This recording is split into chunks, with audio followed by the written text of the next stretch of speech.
Qu'est-ce qui t'a poussé à te mettre un ballon gastrique? Alors, les gars, j'ai reçu ma facture pour le ballon gastrique. Comment vous dire que je suis choquée. Mais je vais répondre du coup à toutes les questions qu'on m'a posées concernant tout ce qui est le ballon gastrique et ma perte de poids.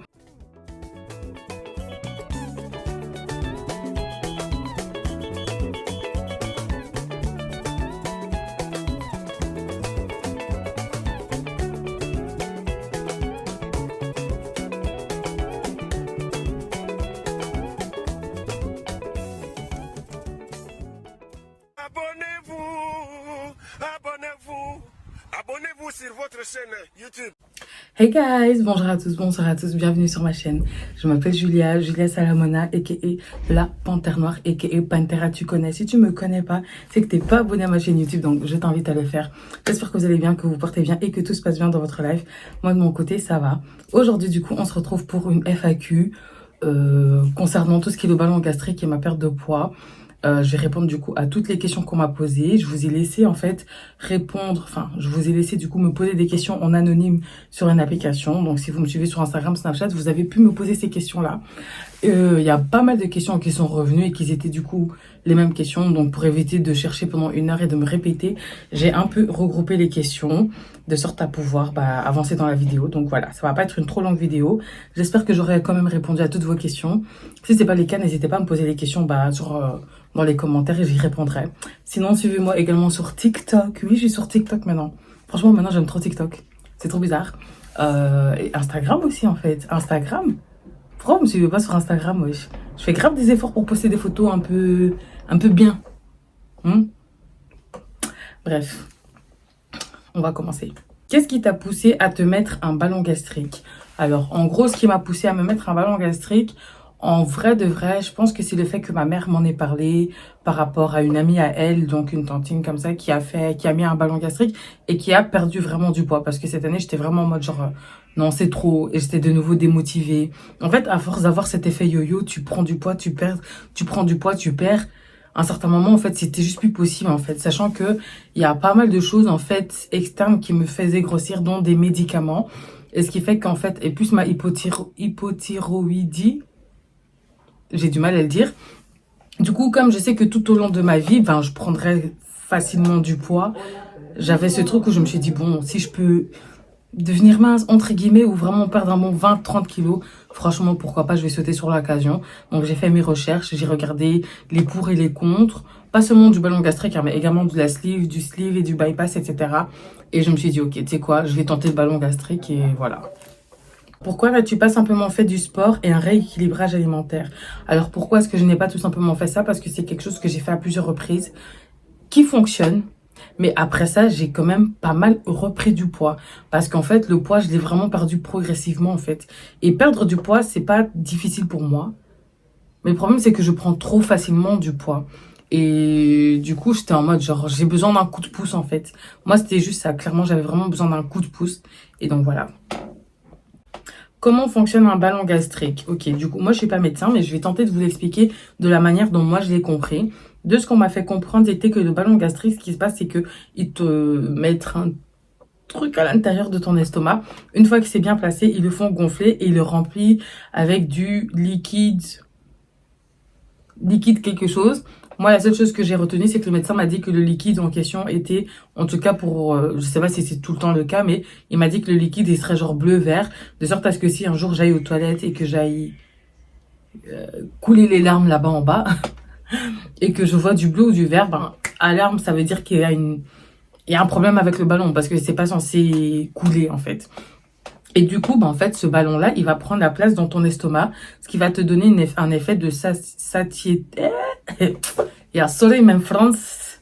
Depuis, je fais des vidéos en français, ça fait toujours pas s'améliorer, mais en gros, t'as l'impression que t'es rempli, ok? Et du coup, en fait, ça prend la place dans ton estomac. Peut-être tu vas pas le sentir, mais en tout cas, quand tu vas manger, à un certain moment, tu vas sentir que, ok, il y a plus la place. Donc voilà. Et du coup, ça te fait moins manger, du coup tu perds du poids. Et de deux, en fait avec ça, tu es censé faire un rééquilibrage alimentaire, apprendre à manger en plus petite quantité et manger de mieux en mieux progressivement en fait. Et ça t'aide à perdre du poids. Et voilà, c'est ce qu'on m'a expliqué. Pourquoi tu as choisi cette option-là et pas un sleeve ou une bypass? Une sleeve ou un bypass, ok. Alors pourquoi pas? Parce que justement, j'ai plusieurs amis, j'ai plusieurs gens que je connais qui ont fait le sleeve ou le bypass et je les ai tous vus reprendre énormément de poids. C'est-à-dire que je les ai tous vus maigrir et devenir skinny, genre sans blague. Je pense qu'il y en a peut-être une ou deux que j'ai pas vraiment vu devenir skinny, mais sinon la majorité des gens que je connais qui ont fait sleeve ou bypass sont tous devenus skinny, mais genre sans vraiment avoir à faire de moindre effort. C'est-à-dire que vraiment, on leur fait leur opération. Et dans les mois qui suivent, j'ai vu des gens passer d'un taille 48 à un taille 36. Et je me suis dit que moi, je savais que ça allait me déranger, que ça allait me choquer. Et que j'aurais l'impression de ne pas avoir fait grand-chose. Maintenant, après, tu peux pas savoir comment ton corps va réagir. Je sais qu'il y en a qui vont dire non, mais c'est faux. Moi, j'ai fait une sleeve, j'ai fait un bypass et j'ai jamais repris le poids, nanani, nanana. Ou moi, j'ai pas directement perdu du poids. Chacun est différent.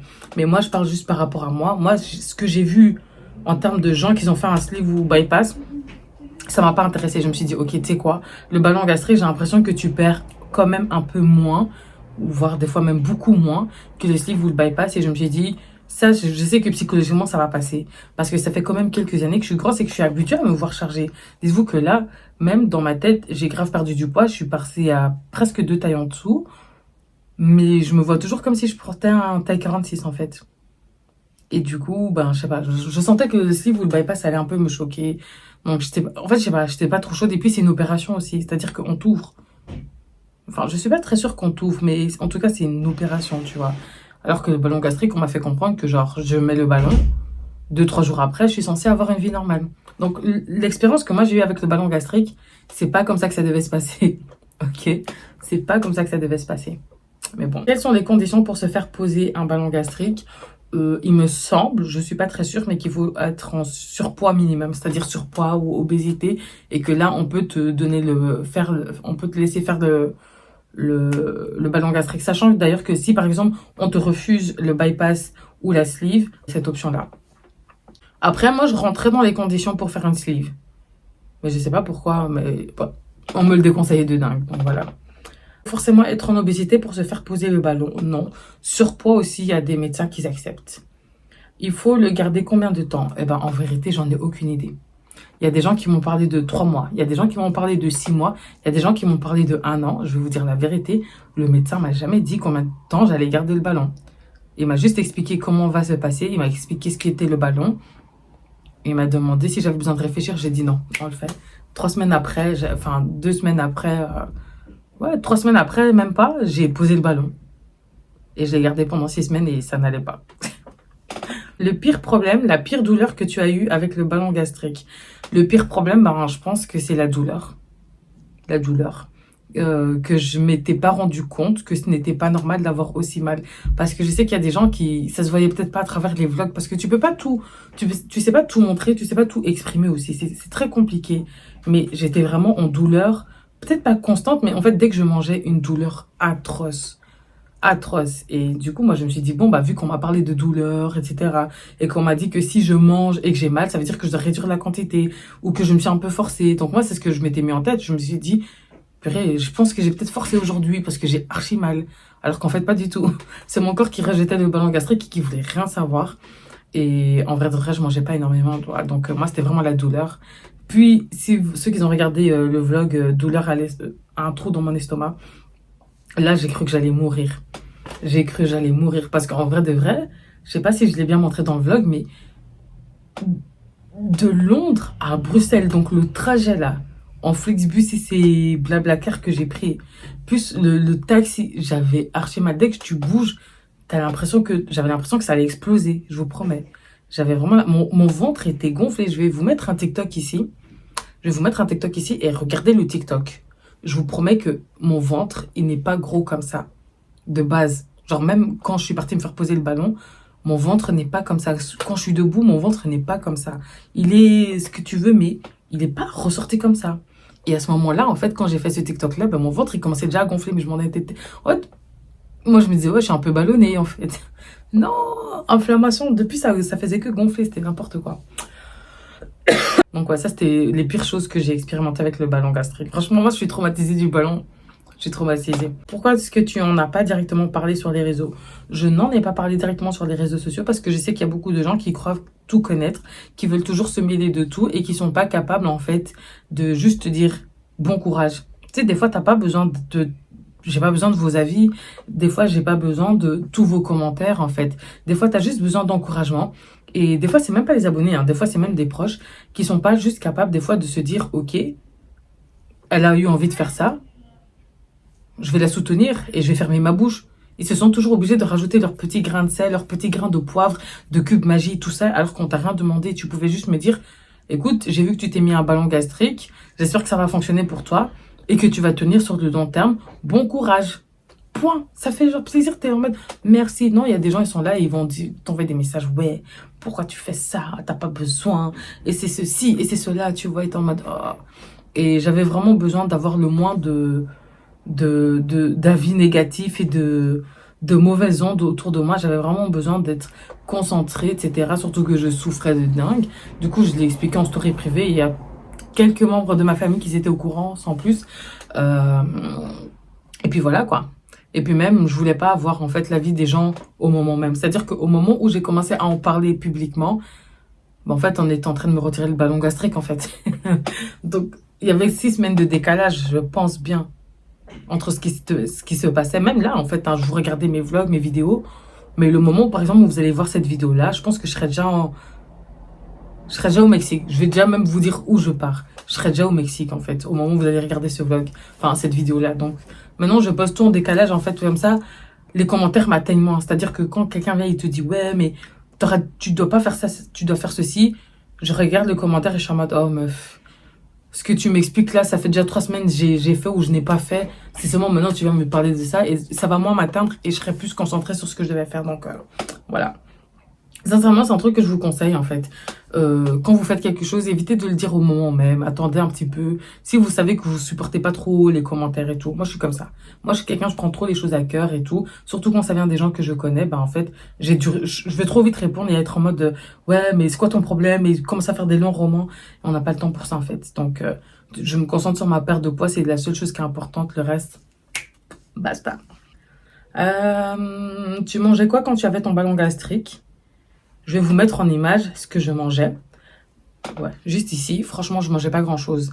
Mais je l'ai dit dans mes vlogs, en fait. Hein. Donc, la première semaine, j'ai bu que du liquide. J'étais censée manger au bout de 3 jours. J'arrivais pas, ça passait pas. J'ai eu un anniversaire. J'ai pas vraiment mangé l'hamburger. Les frites, c'est pas vraiment rentré. L'alcool, bizarrement, est rentré. J'ai eu quoi d'autre? Je mangeais pas grand-chose. Franchement, je mangeais pas grand-chose. Je mangeais un repas par jour. Et les repas par jour, c'est les images que je vous montre. Genre, chaque image, ça correspond à un repas que j'ai mangé par jour. Et au pire des cas, je rajoutais une petite soupe ou bien des jus de fruits, des petits trucs comme ça, etc. Parce que il y a pas grand-chose qui passait, en fait. La première semaine, j'ai littéralement perdu 6,5 kg. Non, si c'est 6 kg et 800 grammes que j'ai perdu la première semaine. J'étais choquée. J'ai vu mon poids passer de 106 kilos à dans les 98, 99. Et puis j'ai repris 700 grammes parce que j'ai recommencé un petit peu à manger. Et puis j'ai continué à perdre. Donc je mangeais pas grand chose en fait. Et c'est pour ça que des fois je vois des messages des gens qui sont là qui me disent ouais Julia, j'ai besoin de ton aide et tout. Qu'est-ce que je dois manger? Je suis en mode les gars, il y a rien qui passait chez moi en fait. Donc je peux pas. J'ai pas d'idée de recette ou quoi que ce soit parce que maintenant je remange, on va dire à peu près normalement. Je mange plus autant qu'avant, mais je remange normalement. Donc voilà. Alors pourquoi as-tu retiré le ballon gastrique? J'ai retiré le ballon gastrique parce que j'ai un ulcère, une perforation, donc un trou dans l'estomac, une inflammation et une infiltration de quelque chose. Mais jusqu'à aujourd'hui, je sais pas c'est une infiltration de quoi. Je sais pas. Quel est le prix en France et en Belgique? Alors, j'avais reçu une autre question. Est-ce que tu as reçu ta facture finalement? Les gars, j'ai reçu ma facture pour le ballon gastrique. Comment vous dire que je suis choquée, mais pas vraiment choquée. Alors, pour la France, je n'en ai aucune idée. Pour la Belgique, moi, je vais donner mon cas. Moi, je suis étudiante, ok? Étudiante, statut étudiant en Angleterre, pas en Belgique, mais je paye une mutuelle en Belgique, ok? Donc, moi, je paye, je suis chez Solidaris et je paye, je pense, 30 € tous les 3 mois. Je sais pas, mais pour que vous pouvez un peu vous situer, ma mutuelle prend en charge 1139,20 € et moi, donc à la charge du patient, donc moi, c'est 975,27 €. Donc on va dire qu'on est quand même sur un total de plus de 2000.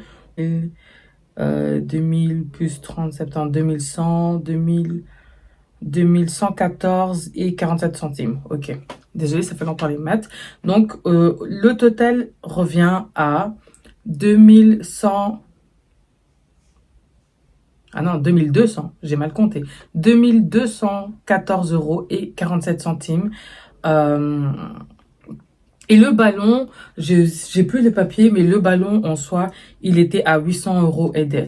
Donc, c'est-à-dire que en fait, dans les 975 €, je paye 975 € parce que le ballon, il était à plus de 850 €. Et le ballon n'est pas repris en compte par la mutuelle. Donc, c'est pas pris en charge en fait. Donc, concrètement, si vous vous mettez le ballon gastrique, faudra compter un budget au cas où tout se passe bien et que vous faites qu'une nuit à l'hôpital, 1000 € quoi. Tu mets 1000 € de côté et tu as de quoi payer ton ballon gastrique. Clairement, c'est ça. Ça va encore si tu as un salaire. Ou quelqu'un qui t'aide à payer. En l'occurrence, ma mère. On m'avait dit, ouais, le ballon, il est genre à 2000 € aidé. En soi, c'est ça, en fait. C'est à peu près ça. Genre en mode le total. Mais après, le restant, c'est genre tout ce qui est par rapport à l'hôpital, etc. Les médicaments qu'on te donne, le fait que tu occupes une chambre, blablabla, tout ça et tout. Mais si tu as une mutuelle en Belgique, franchement, ça va. C'est-à-dire que pour l'hospitalisation, je paye même pas 100 € quoi. Je ne paye même pas 100 €. Donc voilà. Est-ce que tu as repris du poids depuis que tu n'as plus le ballon? Les gars, on m'a retiré le ballon, je continue à perdre du poids. Pourtant, je trouve pas que j'ai fait vraiment des efforts. Hein. J'ai vraiment pas fait des efforts. Je regarde, j'ai plus fait la fête qu'autre chose, mais je pense que c'est le fait justement d'avoir fait la fête qui fait que je ne prends pas du poids. Je pense sincèrement que c'est ça, parce que j'ai pas fait plus... Ok, j'ai été à la salle peut-être 3-4 fois dans le mois, 5 ou 6 au grand max, mais j'ai pas fait plus d'efforts que ça. Je continue à faire mes gainages, mais sans plus en fait. Et je pense que le fait d'avoir fait beaucoup la fête, c'est un peu aussi le fait que je perds du poids, parce que du coup, moi je suis quelqu'un, je danse. Vraiment, quand je vous dis que je danse les gars, je danse. Et j'ai fait vraiment, genre j'ai enchaîné les soirées. Je pense que si vous avez regardé mon vlog une semaine de débauche, vous avez vu comment on a enchaîné. Je pensais énormément d'énergie en fait. Donc le fait d'être sorti énormément tout le mois de juillet, je pense que ça m'a fait vraiment dépenser énormément d'énergie, parce qu'en gros, je danse. Là, je suis en train de transpirer de minuit à 7 h du matin. Je marche, je rentre chez moi, je mange vite fait, etc. Je me couche, je mange un bête petit truc, hein, une salade ou quoi que ce soit. Je dis pas que c'est une bonne chose à faire, mais je dépense énormément de calories en fait. J'ai enchaîné des shifts à l'aéroport. Donc, je pense que c'est ça qui a fait que je continue. J'ai quand même perdu encore du poids. Mais non, j'ai pas pris du poids depuis que j'ai pris le ballon. Là, je vais partir en vacances. Et sincèrement, je vais faire du sport chaque jour. Hors de question que je revienne du Mexique avec 1 kilo en plus. Hors de question. Je ne souhaite pas spécialement perdre, mais je veux pas prendre, c'est tout. Es-tu déçu de ne pas avoir perdu le poids que tu voulais? Oui et non, en fait. Je sais pas, c'est bizarre. C'est bizarre dans le sens où, genre, moi, j'avais visé, genre, je me disais, ok, il faut que je perde 20 kilos avec le ballon. Et puis, le reste, je vais perdre ça toute seule. Donc, je vais passer de 106 kilos à, genre, 80 kilos. Donc, on va dire, mon but était de perdre 26 kilos. Là, je me suis pesée il y a 2 jours et j'étais à 93,7. Ça fait quand même... Ça fait quoi? Ça fait 13... Qu'est-ce que je raconte? Oui, ça fait 13 kilos en moins que depuis qu'on m'a posé le ballon gastrique. Donc 2 mois après avoir été posé le ballon gastrique. Non, pas 2 mois. Là, on arrive sur les 3 mois quand même. Sachant que le ballon gastrique, je l'ai porté que pendant 6 semaines. Du coup, en vrai de vrai, je suis contente de... Enfin, je sais pas, il n'y a pas de regret en fait. Il n'y a pas de regret. C'est genre en mode, je prends la vie comme elle vient. Tu vois, genre si je n'étais pas censée garder mon ballon pendant toute la période, ben tant pis. C'est pas grave. Au moins, j'ai testé et je sais que c'est pas pour moi. Je suis en vie, c'est le plus important. Et le reste, on va continuer en fait. Je suis toujours motivée, donc il n'y a pas de regret. Et je me dis tant mieux parce qu'au moins maintenant, le fait d'avoir vraiment perdu 12 kilos comme ça sans avoir rien vu venir et de recevoir plein de ouais, t'as maigri, de voir que je suis obligée de revendre mes vêtements en taille 46 parce que c'est trop grand, genre mes jupes en jeans que je portais au mois de mai. Je peux mettre mes 2 bras à l'intérieur. Je sais pas si vous vous rendez compte et du coup, je suis en mode ah ouais. Et du coup, ça te motive, en fait. T'as pas envie de reprendre le poids. Et donc maintenant, je sens que la motivation que j'avais il y a 2, 3 ans, là, où j'avais perdu aussi du poids, et qu'après j'ai repris ces 2, 3 ans, bah, je sens que maintenant, elle est multipliée, en fait. Multipliée, ouais, multipliée, non, multipliée. Elle est multipliée, en fait. Maintenant, je suis encore plus motivée et je sais que je vais y arriver. Donc, il n'y a pas de regret.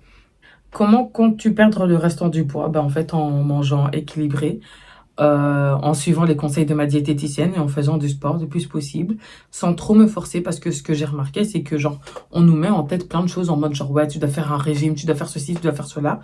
Et depuis que j'ai changé de diététicienne, d'ailleurs, pour ceux qui me demandent c'est quelle diététicienne, ce n'est pas possible de vous le dire, parce que en fait, c'est une diététicienne à la maison médicale où moi je vais. Il faut habiter dans le quartier, en fait, pour pouvoir aller chez elle. Je sais pas si vous comprenez. Du coup, c'est pas genre, moi, je peux vous donner une adresse comme ça ou un nom comme ça parce qu'elle exerce que là. Du coup, je vous promets que, genre, en fait, c'est trop bien parce que, genre, des fois, je suis là en mode, genre, je dis, ouais, j'ai envie de manger ceci. Et clairement, elle est en mode, genre, bah, t'as envie de manger, tu le manges, en fait. Tant que c'est pas, genre, en mode des envies constantes, en mode lundi, t'as envie de bonbons, mardi, t'as envie de chips, mercredi, tu manges des gâteaux. Vous voyez ce que je veux dire? Tant que c'est pas comme ça, il n'y a aucun problème à se faire plaisir. Si aujourd'hui, j'ai la flemme de me faire manger et que j'ai envie de manger un McDo, c'est pas recommandé. Mais ça va pas me tuer parce que j'ai mangé un McDo et je l'ai fait. Et je suis montée sur la balance le jour suivant et j'étais en mode, oh, j'ai pas vraiment pris du poids. Pas, c'est pas pour dire que, ok, tu peux vraiment te le permettre, etc. Si tu peux éviter, évite. Mais le fait d'avoir moins de, comment dire ça, de choses, en fait, qui te sont interdites, c'est plus facile à tenir. T'as plus ce truc où je suis en mode, genre, bon, je suis pas allée à la salle, j'ai pas trop bien mangé. Allez, hop, on reprend, ok? Et hop, je recommence. Vas-y, je me fais une petite salade. Vas-y, je mange, je me fais de la viande et tout. Je la cuis pas trop dans l'huile, etc. Ça, je fais un petit peu attention et tout. Et il y a des jours où je lâche un peu prise. Il y a des jours où je suis désolée, moi, quand j'ai mes règles, mais commence pas à me demander d'aller manger équilibré, etc. Moi, quand j'ai mes règles, je reste couchée dans mon lit pendant 2, 3 jours et je grignote jusqu'à ce que ça aille mieux. Et je dors beaucoup. Beaucoup, beaucoup, beaucoup. Vous voyez ce que je veux dire? Mais genre... Et depuis, en fait, que genre, je me rends compte que j'ai pas spécialement à me priver énormément de choses et que je peux tout à fait perdre du poids en faisant juste un peu plus attention et en faisant quand même pas mal de sport, ben, moi, je me porte mieux, en fait. Et c'est plus agréable de se dire, ok, je dois perdre du poids. Et surtout, la chose que j'évite de faire, c'est maintenant de trop parler de perte de poids à tout le monde. Parce que quand je le fais sur Snapchat et Instagram, ben, les gens, ils sont trop à fond, ils veulent trop te guider, alors qu'ils connaissent pas la pyramide alimentaire. Et voilà quoi, en fait. Je continue à perdre du poids et tout, hein, mais je parle pas trop, je parle pas trop. Une fois de temps en temps, tu vois, même là, je vais aller en vacances. Vous allez voir des vlogs sur mes vacances. Bah, je vais vous expliquer ce que je mange pendant mes vacances. Vous allez me voir aller faire du sport. Mais ça va pas être dirigé genre sur ma perte de poids. Parce que j'ai pas envie d'avoir des... Oui, mais Julia, tu dois pas manger ça. Évite ceci, évite cela. Je suis en contact avec ma diététicienne. Elle m'a autorisé. Pourquoi toi tu parles? Pourquoi tu parles en fait? Alors, est-ce que tu recommanderais de faire poser un ballon gastrique? Je trouve que c'est pas une chose à recommander. Ni même que ça soit sleeve ou bypass. Parce que c'est quand même mieux, ça reste selon moi toujours mieux de passer, enfin de faire des choses naturellement, c'est-à-dire de juste faire du sport et des choses comme ça en fait, et de manger équilibré, tu te porteras mieux. Moi, je suis sortie de là avec un ulcère, une inflammation, infiltration de je ne sais trop quoi. J'ai des médicaments en plus qu'on m'a rajouté comme si c'était pas assez avec ma drépanocytose que pour l'instant je dois continuer à prendre chaque jour. C'est pas moi qui vais venir vous dire ouais faites un ballon gastrique parce que moi j'ai une très mauvaise expérience avec. Mais il y a des gens qui ont une très bonne expérience avec, donc je peux pas non plus vous dire de ne pas le faire. Chacun son choix. La seule chose que je dirais c'est informez-vous bien avant d'aller comment vous dire ça, avant d'aller vous faire poser un ballon gastrique ou quoi que ce soit. Informez-vous. C'est la seule chose que je dirais. Et pour ceux qui me demandaient du coup où j'ai été me faire poser le ballon gastrique, c'était à la clinique Sainte-Anne. Je ne peux pas vous donner le chirurgien, je ne sais pas pour quelle raison, juste comme ça sur les réseaux. Écrivez-moi en privé et je vous dirai c'était lequel. Me demandez pas pourquoi moi-même, je sais pas. Il y a plein de choses qu'on n'a pas le droit de faire sur des réseaux, qui me choquent d'ailleurs. Genre, je peux pas dire oui, j'ai été me faire poser le ballon gastrique chez tel chirurgien, n'hésitez pas, j'ai pas le droit de faire ça. parce que c'est comme si je faisais de la promotion. Ah, c'est quoi qu'on m'a dit? C'est comme si je faisais... Bref, j'ai pas le droit, je cherchais pas à comprendre. J'espère que j'ai répondu à toutes vos questions. C'était pas une vidéo super longue, mais parce qu'en soi, j'estime qu'en fait, dans mes vlogs, je me suis assez exprimée. J'ai dit le pourquoi du comment, j'ai expliqué à peu près ce qui s'est passé. Donc là, j'ai vraiment pris les questions qui revenaient le plus, c'est tout. Peut-être que vous n'avez pas envie de regarder 50 minutes de vlog, hein, donc voilà, je peux totalement comprendre. Donc j'espère en tout cas que j'ai répondu à vos questions. Et si ce n'est pas le cas, bah, n'hésitez pas à le mettre dans les commentaires et je répondrai. Merci en tout cas à tous ceux qui m'ont envoyé des messages d'encouragement. Merci à tous ceux qui, du coup, m'ont envoyé tout plein de messages et qui m'ont expliqué leur parcours à eux, etc. Franchement, moi, ça m'a touché de dingue. J'aurais jamais cru que je recevrais autant de bienveillance et d'amour, en fait, juste en expliquant, en fait, mes petits problèmes de grosse, en mes petits problèmes de poids, et enfin, mes gros problèmes de poids, pour le coup. Et j'aurais jamais cru ça en fait, genre j'ai même pas mal gagné en abonnés, genre ce qui m'a choqué. Je pense que j'ai gagné genre 200 abonnés juste en expliquant ça, enfin j'ai pas compris. Donc je voulais juste encore vous remercier et tous ceux qui passent par là, qui essayent de perdre du poids, je vous souhaite d'y arriver, d'atteindre vos objectifs avec ou sans ballon gastrique. Pour le coup, on se retrouve pour une prochaine vidéo. Je sais pas si ce sera un vlog ou quoi que ce soit, ou je sais pas. Mais dans quelques jours, il y a une vidéo qui va sortir. Activez la cloche de notification, comme ça vous êtes au courant. Donc voilà, gros bisous et merci d'avoir regardé et écouté cette vidéo.